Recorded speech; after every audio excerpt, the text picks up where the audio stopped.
What? You good? You ready? I'm ready. I'm waiting for the Oh, intro. you're gonna fucking hit me in the No, face. no. All right, fine. No. All right. Well then, hi everybody. Welcome back to Is This a Ghost? I'm Clayton Smith, and every week I tell a real ghost story from real history to my real friend Patrick Dean, who does not take it real seriously, but who does look real threatening when he puts a hand up in front of the camera. I don't like that. It's a little camera and a big hand. It's yes. Well, everyone, this is a live recording for us, so this is gonna be a fun one. So we are here with I'm checking the numbers. It's 3,000 of our biggest fans. It's amazing. I can't believe it. They are all joining us now. You're not going to hear them because they are under strict instruction to not do that. Right. But they're all here calling in from the same warehouse in Russia, which seems like a weird coincidence, but you know it. This is how the algorithms are gonna show the show to whoever they show the show to. The algorithms help us too. Like we really needed to refine ourselves down to who do you want to communicate with? Oh, I'll tell you who I want to communicate with. 3,000 Russian women in a basement of a warehouse. Just like I did in college. So we have some folks here, and we had a nice chat before the show. We'll have a nice chat after the show. If you want to join us for the next live show, because we'll be doing these every few months, just make sure you're following us on social media. You can sign up for our email, or of course, you can join Ghost Plus, because if you're in Ghost Plus, you get to do this for free, which is the best, I think, possible. I get to do it for free. Yeah, because you paid for Ghost Plus. Yeah, exactly. Except that if you're going to record tonight, you got to pay $5 or become a member. Shiftless idiot. How's your weekend? Anything we should cover? What was the weekend? God, way too busy. Just way too busy. Too much stuff. Way too much stuff. How much stuff? Like 2 things every single day. That kind of a weekend. Too much stuff. But it started off with the circus. Okay. Yeah. Which way? Well, famously they abuse animals at circuses. So go on and tell us how fun that was. And I thought they were going to do that too, but they didn't. Yeah. What kind of circus? Seemed kind of expensive for them not to do that. What am I paying for? Yeah, it was a fun circus. They had like 5 or 6 big acts. They had, the big acrobat act, where they jump and they spin from the trapeze. What else did they do? They had 2 enormous horses that they rode around, Okay. Yeah. stood on them. Okay. God, what else happened? I don't know. They served beer as well. I assume that was your deal breaker. That was pretty much it. They flagged me down from the street and they're like, hey, if you come in, all the beer you can drink. And that was the only, well, no, and then we went to see the air show on Saturday. Oh yeah. Yeah.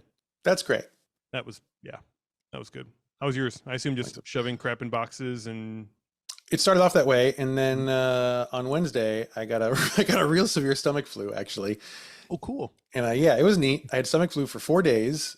Yesterday was the first day I was kind of feeling a little bit normal again. I didn't eat for 3 days. Okay. Every day I tried to eat one thing, and it immediately I threw it up. Nice. So it was pretty cool.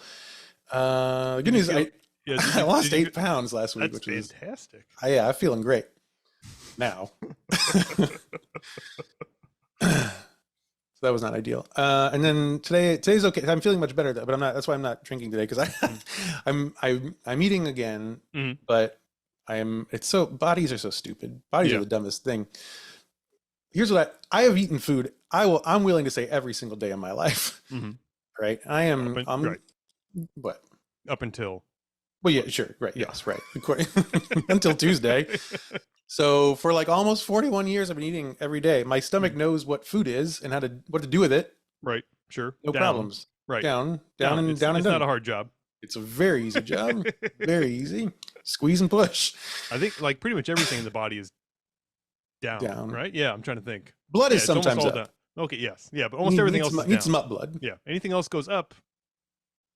Problem. Yes. Right. So there's one thing. And to be fair to the stomach flu, some of it did go rapidly down, so it wasn't all up. It was just on turbo mode. Yeah. Yeah. But no. So today I'm eating again. So I'm hungry. So I'm eating, and I have like one bite of a thing, and my stomach's like, oh, I don't know. Ooh, I don't know. What is it? Yeah. Salad? Oh, Yeah. I don't know. I don't know if we can process this. We're gonna hurt for a real long time. Yeah. So my stomach has forgotten how to do everything that it has done for its entire life, quite Cool. frankly. And so that's not as fun. But otherwise, I'm feeling great. Good. Feeling Good. And great. yeah, and you'll probably start looking better. What, by next week? Do you think? I have no idea. And then I was Okay. outside in the sun today, and Ryan pointed out when we started here, my face I got a sunburn that you can't really see unless you're under ring light. Yeah. Then you can see it a lot. And so everything's going great here. Mhm. And I'm going to go to Ryan's house tomorrow, just in case I'm still sick. Mhm. Just that'll be my going away present for Ryan. Don't shake your head. Yes. Yes, Wonderful. Ryan. No, I'm I gonna mean do that. you look like the end of a podcast episode right now. I mean, it's kind of exciting. You really do. So, Great. No alcohol needed. mm.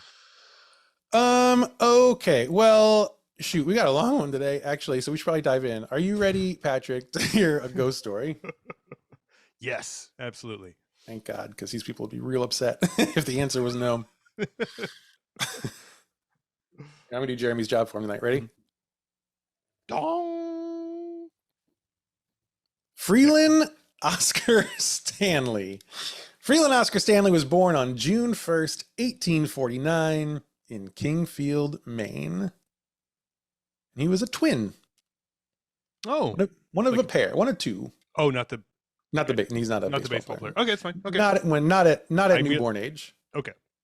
Now I know that their mascot does have that giant baseball head, so Mm. it makes sense that Yeah. newborn. Is that the Twins or is that the old Cincinnati one? That's every baseball team, I think, has like Yeah, a I think giant. that's right. No, the baseball Mets shoe. have Mr. Met. Mm-hmm. Yeah.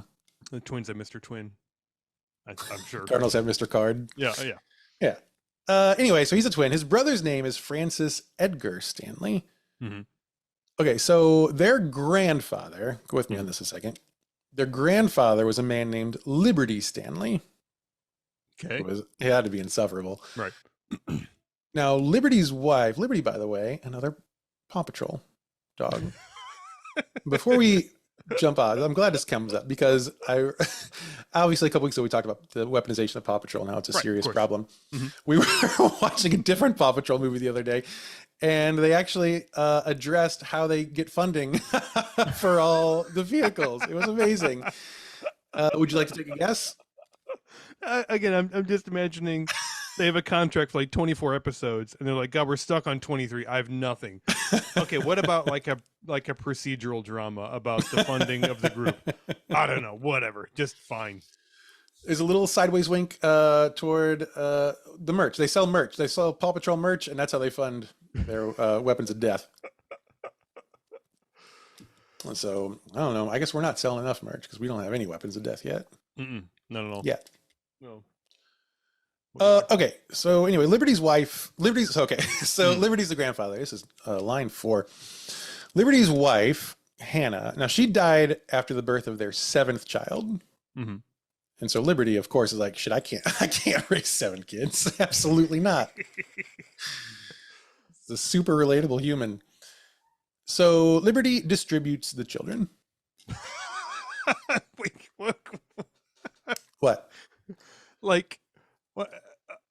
What do you? Oh, okay. I mean, Everyone gets one. okay. I mean, is it? I assume raffle rules, right? Everyone puts Yeah. their name in a. Okay. Yeah. Okay. Yeah. You pick your card gets drawn, then you get to pick the smart one.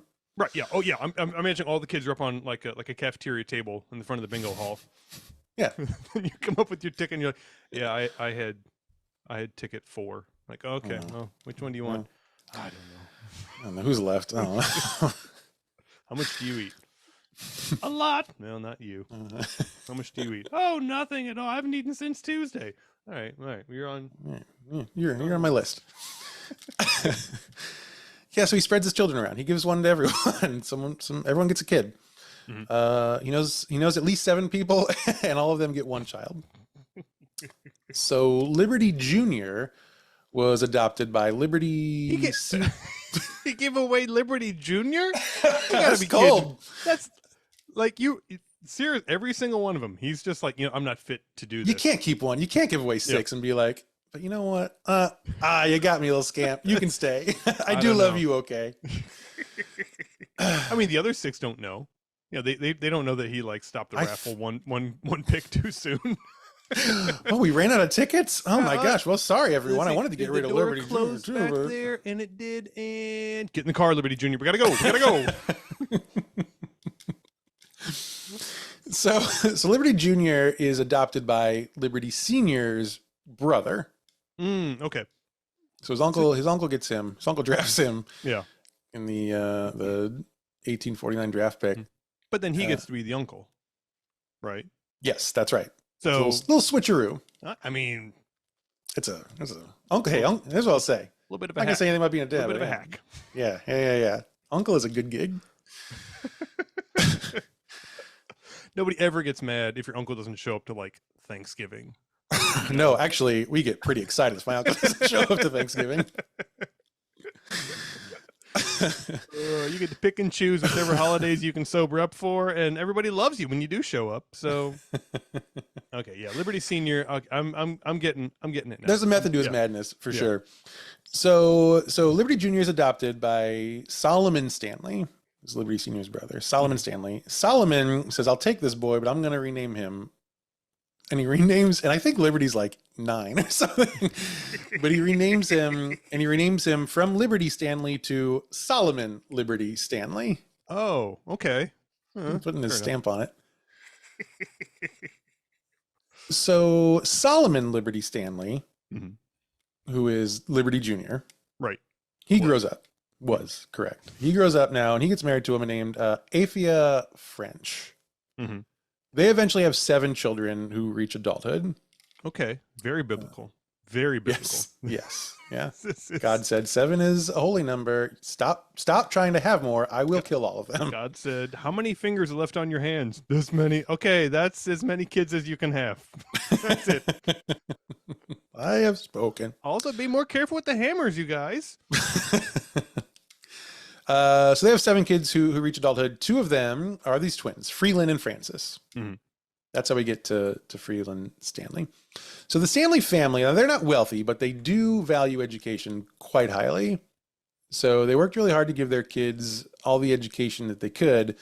And science, poetry, and music were encouraged from a young age, which I don't think was particularly typical in the mid-1800s. To give you an idea of how Solomon kind of viewed the whole vibe his family was putting off, here are some of the names that he gave his children, besides Freeland and Francis. John Calvin Stanley, for a famous Protestant reformer. Isaac Newton Stanley, pretty big swing. And Ulysses Grant Stanley. So that's where he's kind of nudging his children. That's fair. Yeah. Yeah. And you named yours June. How close is she to reaching her aspirations of being a month? She is 5, so she'll need to be at least 28 before she can be a month, I guess. So. I think she's got to be specifically 30, right, for June. Well, yeah, but I don't want to hold her back. That's very progressive of you. I don't want to freak her out, because imagine like if she's been thinking that her whole life, like someday I'll be 30 and that'll be June, and then the day before 31st birthday, she's like, "What am I now? What is it all about?" Yeah, who's that knocking at the door? What, it's. Then you tell her, hey, you know what? There's months on other planets. Some of them are very long. Maybe that's you, babe. I do like back then that they named kids after just like big shit that was going on. Like the Liberty Senior, probably born right around, the American Freedom. Revolution. Yeah. Sure. So they're like, you know what? Your name's Liberty. Your name's Paul Revere now.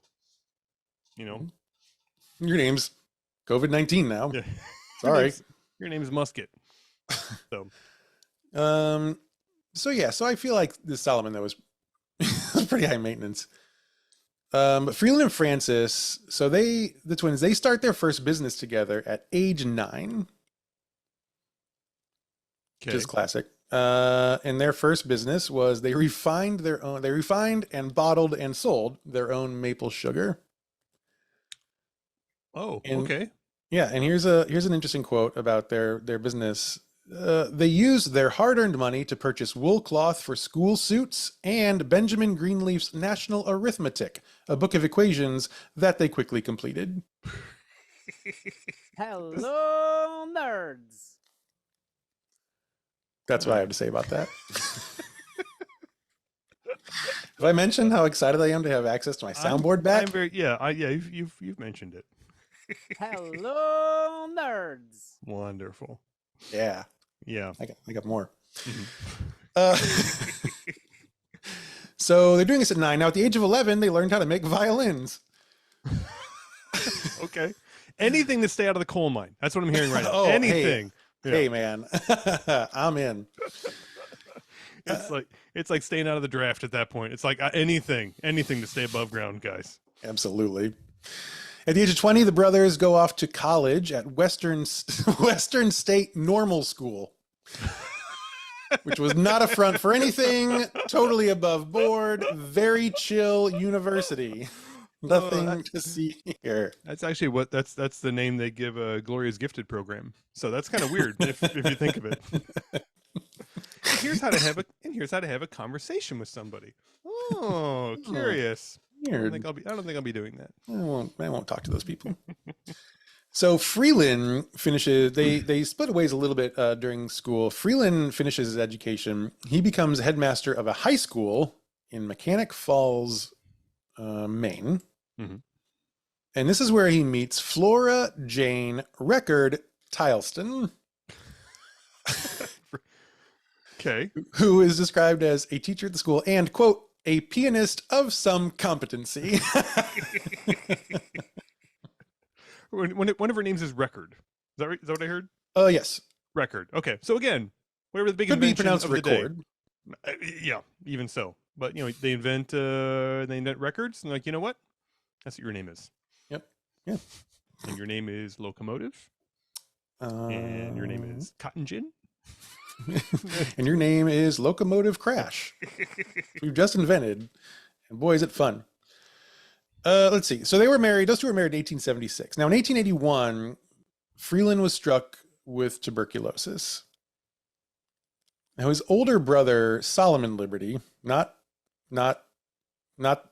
Solomon Liberty, the dad, Solomon Jr., Solomon Liberty Jr., Right. Solomon Liberty Freeman Jr. Mm-hmm.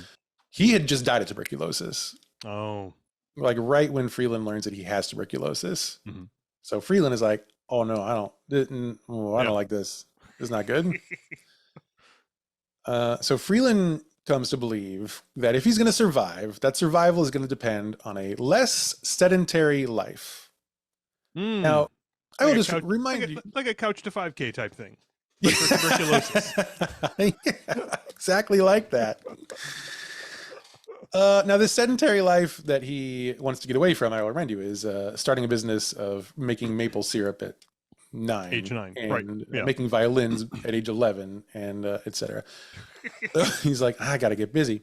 I know how to get rid of tuberculosis. Never resting again. That'll certainly do it. That's how the healthiest people live. I gotta say, in his defense, the people who went down to that cave, I don't think a lot of them came out. Very sedentary. Very sedentary lifestyle. Very sedentary. Very sedimentary. Oh shoot! My on the other fat finger. God damn it! I gotta. What are you gonna do? Well, anyway, Jeremy, can you put in a rim shot there? That'd be great. Hey, Jeremy, please don't. Let's take a poll in the chat. If you want to hear a rim shot there, then say yes, and if you don't, then please leave. So he wants to lead a less sedentary life to save himself from tuberculosis. So he quits his job and turns to manufacturing. Yes. Where only the most virile people spend their time.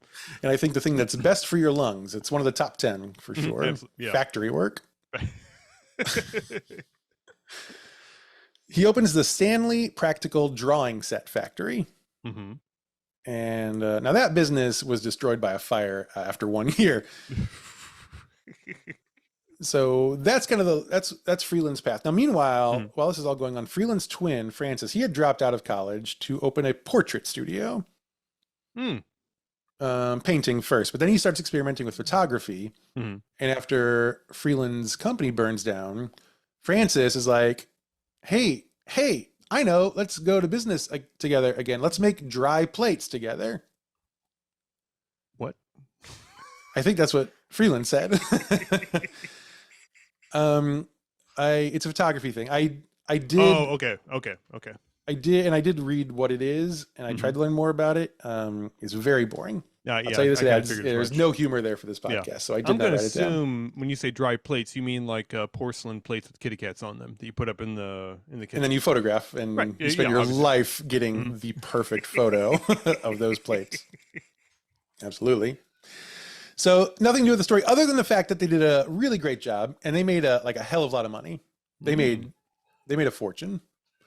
So they moved the operation to Watertown, Massachusetts. And when they do, they really take over the town. They both build huge houses for themselves. Then they buy summer houses. In 1897, they bought a bunch of land and they built the Honeywell Club, which is, quote, the seat of a social organization for their friends and neighbors. Which leads me to ask, hey, Ryan, you're still here. How come you've never built me a social organization? I mean, we're in the middle of doing that right now, aren't we? Thank you. I couldn't have said it. See, this is why we're always on the same page. I could not have said it better myself. I don't like where this is headed, but what I would really like is a monument to that, like a building where we can go and we can sit and we can. I guess that's kind of your apartment, Ryan. It's a little bit like, but also you have a new there, place. We'll have it in Virginia. No, that's different. You can't come there. Well, Ryan's gone. So they build a Honeywell Club, and the building has a ballroom. It's got billiard tables, and it has bowling alleys. Oh, so 3 Bs. Yeah. So things are going really well for the Stanley brothers. Is really the point here. Like they are truly like they're really killing it. Now next to this new factory in Watertown is a bicycle factory. Ah, the 4th B, of course. And Francis becomes fascinated by bikes. So he tells his wife, you got to try one. It's great. It's the best thing ever. Babe, got to get on this bike. Now his wife falls off immediately. And she's fine. Does. Yeah. I'm sure she's fine. Yeah. She doesn't know what it means to ride a bike. Yeah. I'm sure they invented helmets first and then bikes, right? I mean, here's what I'll say. Those bonnets that she was wearing, that's a lot of protection. And the bustles, you've never been safer on a bike than you were in 1872. You didn't realize you fell off the bike. You were like sitting in your living room, like, am I still on the bike? I don't know. Hard to tell. So she falls off immediately and swears she will never ride again. There's way less perseverance than my 2-year-old. She's out. No more bikes. So Francis tells her, never you mind, Gusty, which is her name. I will build something so that we can ride together in safety and comfort. Because of this, he begins to build an automobile. Oh, like a double bike. Like a double bike, two sideways bikes going forward together. And this becomes Francis's his obsession. He goes real deep into it. Because he has a better name than you did, or is he still going with that double sideways bike? Well, he comes up with a different name. Okay. I don't know. I'm prepared to say it's better. Guess we'll let history tell. So, because he is such a big nerd, he makes a great car. And then this gets Freeland really excited too. And he's like, oh, maybe we just make cars now. Maybe that's our thing. Sure. Got to stay busy because if I don't, I will die. I think we've saturated the market on kitty cat plates, and I don't really know if I want to go back down to the coal mine. So, let's see, where are we here? So they shift all their attention to building new steam-powered engine cars. Oh wow! They start a new company called the Stanley Motor Carriage Company, and this is where they build what will become known as Stanley Steamers. Not the carpet cleaner. The carpet cleaning company? That's different. No, that's different. It is confusing. I feel like there's probably some sort of IP lawsuit. Everybody the genesis sued everybody. Yeah. No, it was pretty Stanley Steamer, the carpet cleaner, got their names. They kind of lifted the name from Stanley Steamer cars, which for a long time were really, really popular. You just take my word for it. Sure. Why not? You notice that Ryan has now removed himself from video also, so I can't call on him to... His feelings are really hurt that he can't come to my new house. Anyway, so now Stanley Steamers, they're a huge deal, but they're also super boring, so we're not going to get into them a lot. But just again, things are going really great. They're Mhm. super rich, and Mhm. Freeland has tuberculosis. Yeah. Good. They invented a car that you have to keep on fire all the time or it won't go. Yep. And they have tuberculosis, so everything's coming up roses here. Your car is not boiling, it's not running, which is great. So in 1903, Freeland's tuberculosis comes back with a vengeance, Mm. and it is very bad. Mhm. Turns out that maybe working yourself to death is not a good way to not die. So it's very serious. His doctor tells him you don't have long to live. So Mhm. make your final arrangements now. Mhm. Doctor tells Freeland, if you want to survive this, like the only thing I can think maybe you could do, you got to go out, find some dry air, lots of sunlight, Okay. clear the lungs. So an acquaintance of Freeland's says, hey man, I know where you should go. You should go to Denver, Colorado. Oh, okay. And that acquaintance who told him that was named John Brisbane Walker. Oh, our friend. For 10 iTag points, Patrick, do you know which episode we talked about John Brisbane Walker? I don't. -10 to you. I bet Jen is just screaming into the chat right now. Yeah, we'll let her do that for a little while. Yeah, it's pretty fun. It was Red Rocks episode, and in that episode, we actually mentioned Freeland Stanley. I think we mentioned him as F.O. Stanley, but I think we also mentioned the Stanley steamer in that episode. Yeah, that sounds familiar. So thanks for paying attention, I guess. You know what, Ryan? You're back in. You can come, Patrick. You're on probation. So Brisbane Walker tells him to go to Denver. So Freeland packs his things, and in March he moves to Colorado. They move into a hotel. Immediately getting off the train, and then Freeland goes to see Dr. Charles Bonney, who is the preeminent American expert on tuberculosis. And Bonnie's like, hey, number one, move out of that fucking hotel, you idiot, you have tuberculosis. Like, oh yeah. So they rent a house in Denver, but by June he's still not feeling better, and actually he's a little worse. And so the doctor he's like, man, I don't know, more fresh air maybe. Yeah. Like, can you find maybe more sunlight? Like, I don't know. And Freeland wants to try anything, so they head up into the mountains.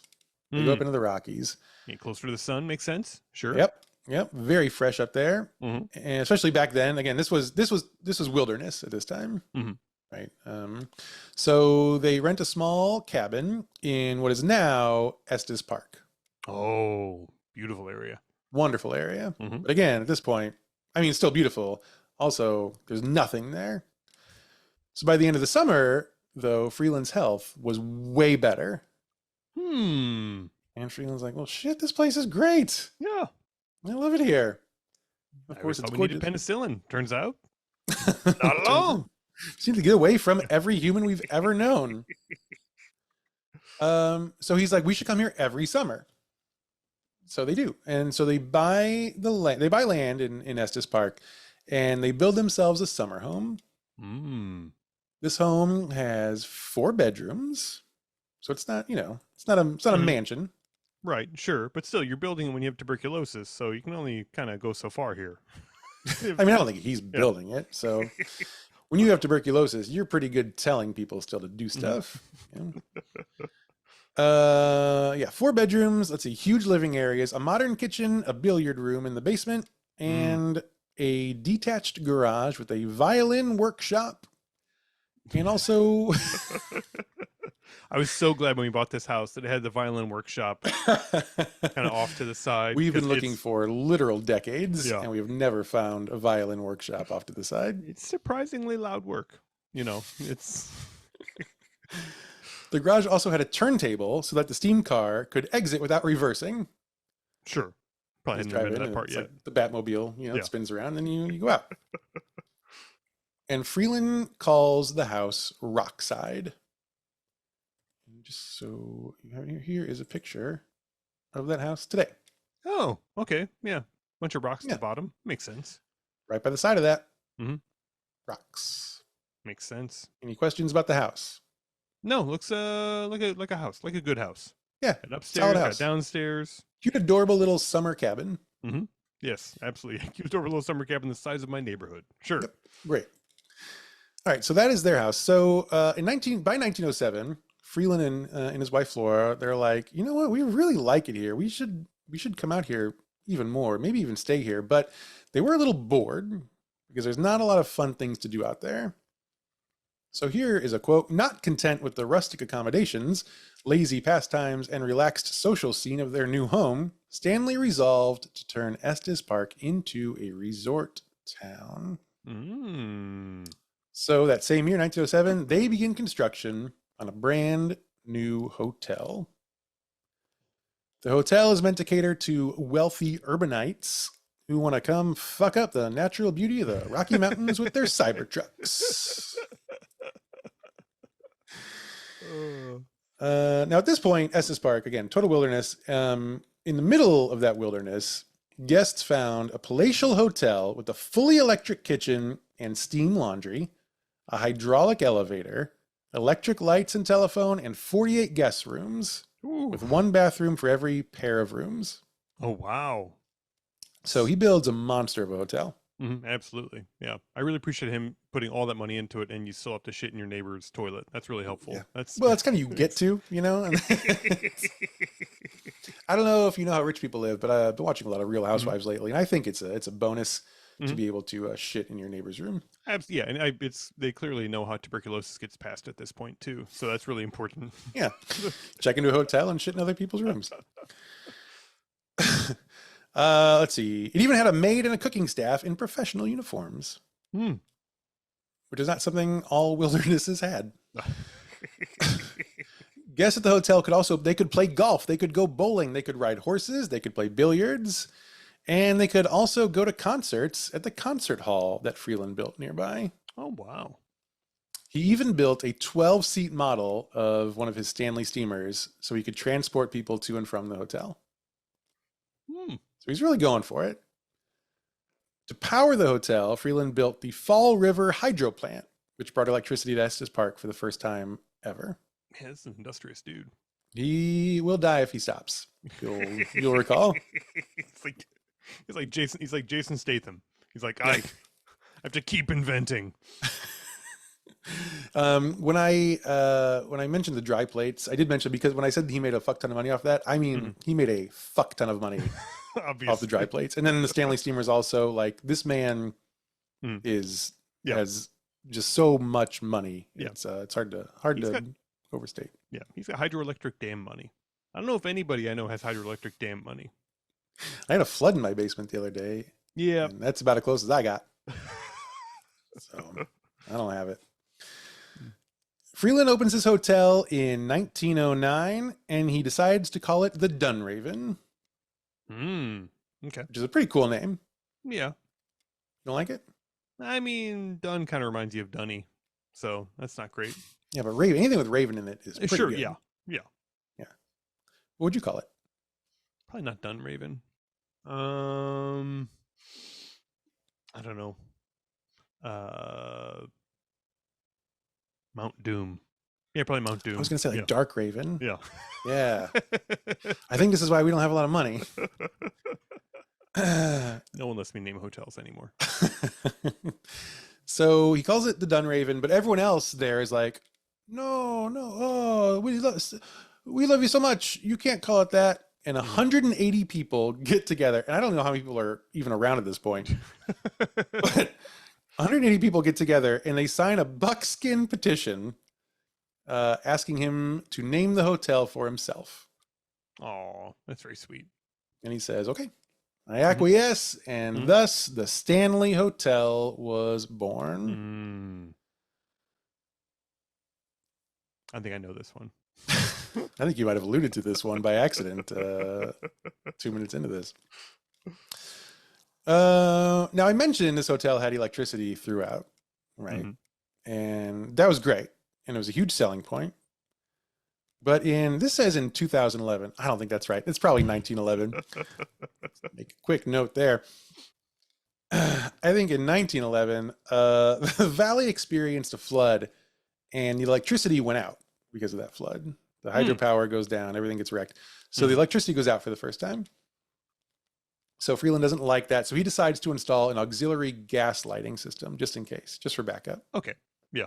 In case it goes down. Yeah, to convince people that electricity didn't go out. Yes. Yeah. Wink. So he installs a new gas lighting system in every room, and on June 25th, which is it's one day after the gas pipes had been filled for the first time, Mhm. the head chambermaid, Elizabeth Wilson, is doing her rounds. Now, one of the cool things about natural gas is that unless you actively change this, it doesn't have an odor. Correct. Yes. Yeah. Now that's important. The story gets really exciting in a moment. And we Yeah. have to go over the history of methane. Because like now we know like we should make it smell like rotten eggs, so you know if Right. you have a leak. Back then they were just like, I don't know, light a match, see see how it's going, huh? And so when Elizabeth Wilson gets to room 217, there is no way for her to know that there was a gas leak inside, and had been for a full day, and that gas had been collecting in that room for about 24 hours. Now, it's evening time, so she's walking around with a lit candle. Right, of course, as you do. As you do. She opens the door, she walks into the room, and the explosion is massive. Pretty big. Yeah. It destroys about 10% of the whole hotel. Is she okay? Let's check. She is reduced to atoms, it says. That doesn't sound right. The shadow of her on the stone suggests no. One observer of this explosion reported seeing a bathtub launch into the air and fly over the hotel. So it's a pretty big boom. Sounds like it. Yeah. Yep. And Wilson herself, she was blown through the floor. Sorry, that's not door. That's floor. She was blown through the floor. Okay. And she was found in the dining room below. Uh-huh. Both of her ankles are broken, but she is alive. Oh, wow. Oh, she's also very badly burned. Well, I should state. Yeah. In the ankles. Yeah. Fire famously only doesn't get your strong bones. Right. Only gets you where the bones are weak. So people don't know this, but if you've been drinking a lot of milk your whole life, you can just walk into a fire and you will be fine. She was in a coma for a while, so that's not great, but she did get better. And she actually returned to work at the Stanley 2 years later and kept on trucking along. But it was an incredibly traumatic experience for her. Right. Did they give her like a flashlight at that point or something? Just anything else besides? They give her a backup candle. In case that first one explodes again, we still, got to get your hours in. I actually gave her one of those like Acme packs of dynamite with the wicks slowly burning that she's brought from room to room to kind of light her way. 13 years later, in 1926, Freeland sells the hotel to the Stanley Corporation, which is a private company that was established to manage his assets in Estes Park. Yeah, it's a tax dodge. Sure. Absolutely. Yeah, and he wants out. But without Freeland's fortune to support the operating costs, the corporation soon filed for bankruptcy. So Freeland then, speaking of tax dodge, buys it back at half the price. Yeah. This is somewhat common. And again, this is why you and I don't have money, because we don't do this. We should. Let's see. But he sells it again in 1930 to a Denver hotel guy named Roe Emery. Roe was the owner until 1947. From there, the hotel changes hands every few years. And right about that time, guests start reporting something strange about room 217. Namely, that it is haunted by Elizabeth, the chambermaid. She had died years earlier. People reported having their things moved around while they were sleeping.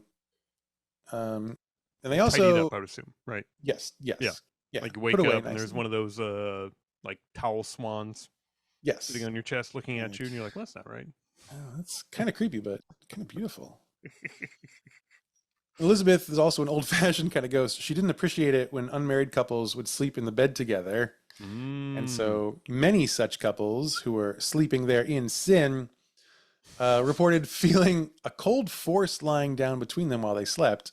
Oh. I don't know. And sometimes It doesn't sound like disapproval to me.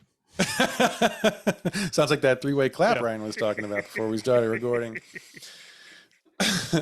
And then sometimes they would wake up to see the man's things were all packed and the luggage was by the door, Oh. ready to go.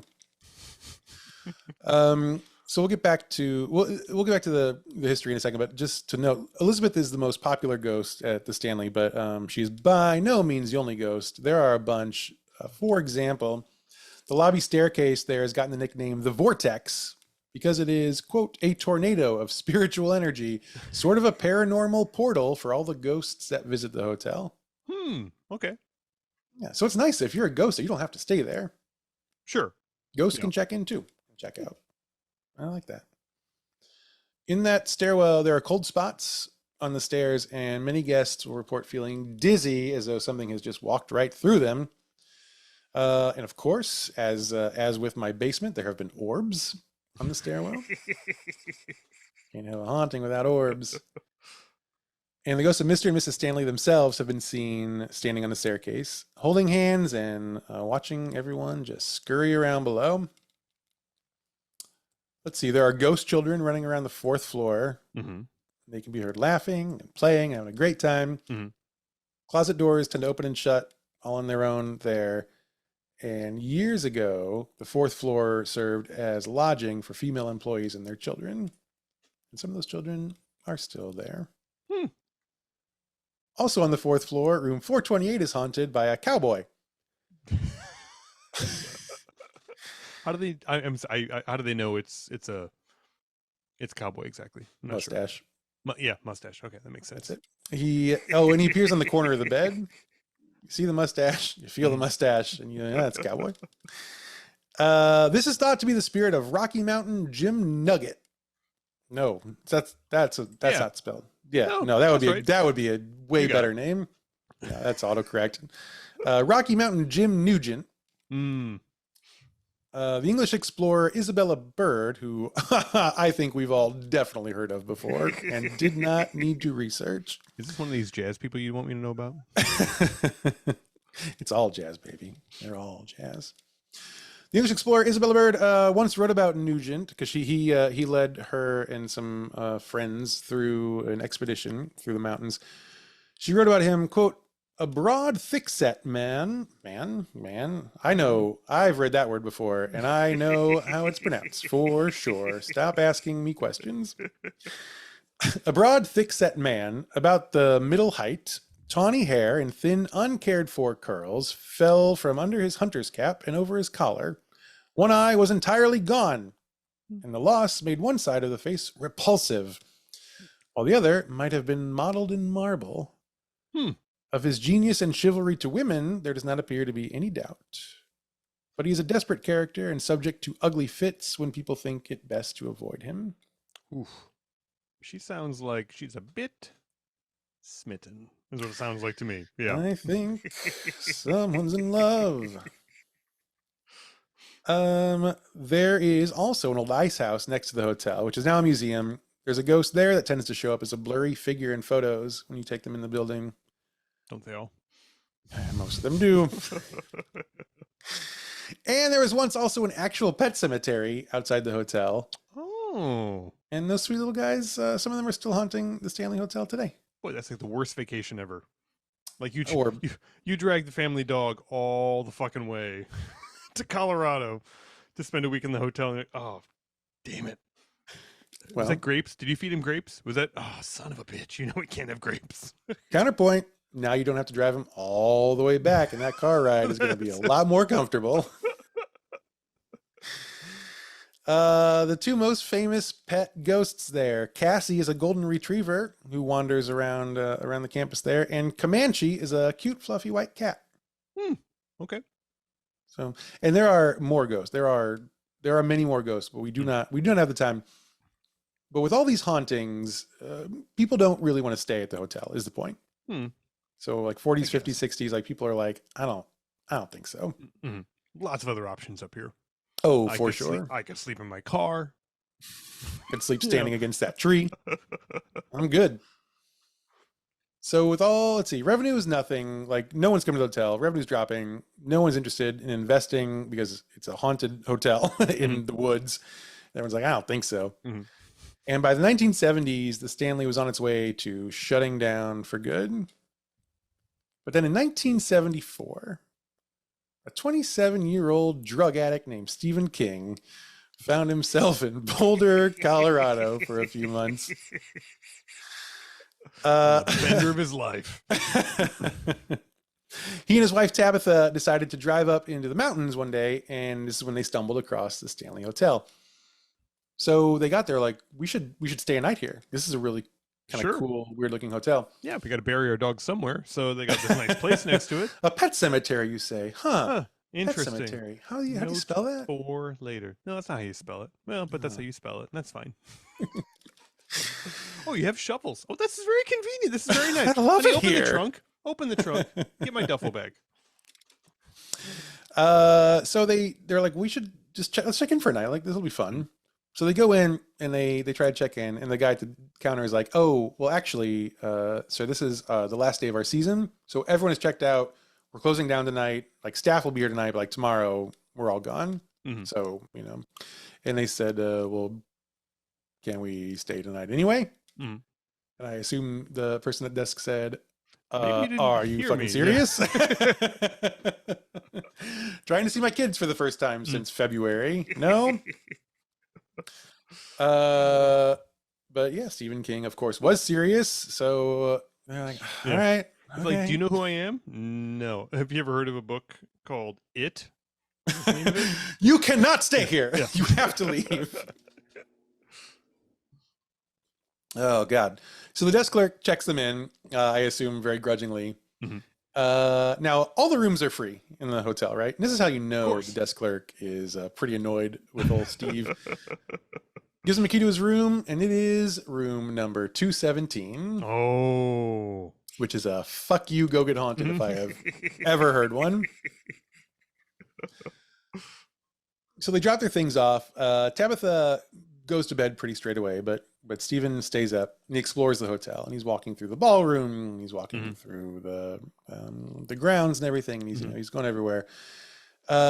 He's walking until really late at night, eventually makes it back to his room, and he goes into his room, and he comes out pretty early. He's only in there for a few hours, and whatever happened in that room that night, in the haunted room, the next morning he emerges with the entire plot of The Shining mapped out in his head. And if you've read or seen The Shining, I will just note that there are a lot of our ghosts accounted for in this book. Now, Stephen King has not said that he has encountered any of these ghosts here. However, quite a few of them are in his book, and this is a hotel that he didn't know existed. This is before research on the ghosts there was a thing. So, I don't know, draw your own conclusions. For example, in the book The Shining, you may notice the room with the showering woman is room 217. One floor has kids. That's a fun scene. Hey Ryan, you want to jump in for a second? Let's talk about twins. I already put that in the chat that generally I don't I find twins to be kind of creepy on their own, and the fact that we were talking about it in this setting made it even more creepy. Of course, when you first were introducing it, I didn't realize that we were talking about The Shining, so it all makes more sense now. Yeah. You seen The Shining, Ryan? Yeah, a lot. Yeah. Yeah. And how are those twins doing for you? Not ideal. Good or no, not ideal. No. Great. It's the same. It's the same person in two places. Did you know that? Yeah. It's not supposed to be. It's not supposed that shouldn't happen. That's not. Yeah, it's not a thing that should be allowed to happen in the world. Two people should not look that much alike. I think what Patrick's saying is it's one person. Yeah. Oh, in the movie. No. In life. No. In life. Yeah. Like if that one person leaves the room and then the twin walks back in, it's two different people, but it's the same person. That's what I'm saying. It's messed like up. that? I don't care for that. I find it strange. It should not be a thing. It should not be a thing. It's someone doing a quick change. Also, I'm pretty sure that in the film it was room 237 and not 217. I think he changed the. I didn't say the film. I said the book. Thank you for bringing that up. Nice try. Well, I don't. Nice try. Get fucked. Jeremy, rewind and see if that was true. I don't think it's true. Anyway, thanks for popping in, Ryan. Always a pleasure. And then, of course, the ballroom in the book and in the movie is full of essentially the Stanleys and all their friends who are also haunting the place. So, yeah, you be the judge. However, the success of The Shining may actually be what saved the Stanley from closing down, visitors start flocking to the hotel to see the building that inspired the novel that became obviously a massive success. Money begins to flow. The hotel is rehabbed. It's fixed up. And now it is still a very popular destination in Estes Park. Welcomed all sorts of famos. Also has been the location of some fun movie and TV shoots, including, of course, Patrick's favorite movie, AFI Top 100 #1, greatest movie of all time, Dumb and Dumber. It is, absolutely. Yeah, it's the big hotel in Dumb and Dumber where they kill the owl, I believe, the great snowy owl with the champagne cork. If my Dumb and Dumber is accurate. I'll have to go to the Dumb and Dumber Wikipedia just to make sure that's all correct, but it sounds right. This is also where the cast and crew stayed while filming Dumb and Dumber. And guess who they put in room 217, Pat? I'm going to go with Jim Carrey. That is correct. And one night, Mr. Carrey apparently so scared by the ghost of 217 that he runs out of his room in his pajamas and refuses to go back until morning. I bet it was like a very funny run, too. I bet it was like yeah, it was very animated. So funny. He's I'm sure he like beats on the producer's door and is sobbing, and they're like, Jim, I don't know what this bit is. It's great. It's great. I'm telling you. You know what? You know what? Stay like this. Keep it going. Cameras, make it. We gotta go. We gotta go right now. So let's start. Oh, by the way, as for Freeland Stanley himself, he had sort of a strange story. So after he left here, he dies in 1940 at the age of 91. He was run over by a steamroller at a construction site for a new car factory, thus becoming the very first Flat Stanley. Jeremy, that's a rim shot there, please. You need a button or something. I do, but I got to put them all in the same bank, because if I got to change banks, I got to do like 9 buttons to get to the other buttons. Just hit something. Just hit something.